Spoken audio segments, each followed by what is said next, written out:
আসসালামু আলাইকুম প্রিয় শিক্ষার্থীবৃন্দ, সবাই কেমন আছো? সপ্তম শ্রেণী এবং বিভিন্ন চাকরি পরীক্ষায় এই অঙ্কটা বারবার আসে। আজকে আমরা মাত্র 10 থেকে 15 সেকেন্ডের ভিতরে এই অঙ্কের সমাধান দিব। সবাই লক্ষ্য করে, ফিতা ও পুত্রর বয়স অনুপাত 11:4। পুত্রর বয়স 16 বছর হলে ফিতার বয়স কত?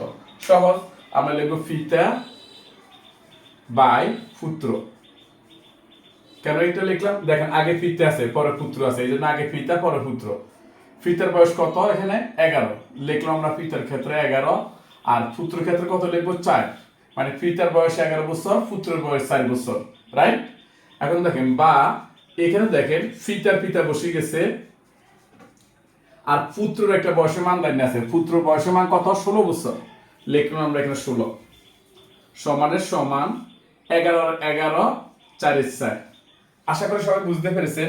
আমি আবার একটু বলতেছি, ফিতা এবং পুত্র, প্রথমে ফিতা আছে এই জন্য উপরে ফিতা, পুত্র নিচে আছে এই জন্য নিচে পুত্র। ফিতারটা হচ্ছে কত? ফিতার বয়স হচ্ছে 11, আর পুত্র বয়স হচ্ছে কত? 4। এখন ফিতার বসে গেছে পিতার পিতা, পুত্র বয়স আছে কত? এখানে 16, লিখলাম 16 সমানের সমান, এটা যেভাবে সেভাবে বসিয়ে দিলাম।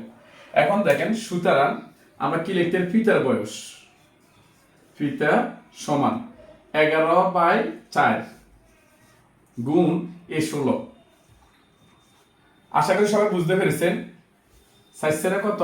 16, 4 11 44 বছর। সুতরাং ফিতার বয়স 44 বছর। সবাইকে ধন্যবাদ।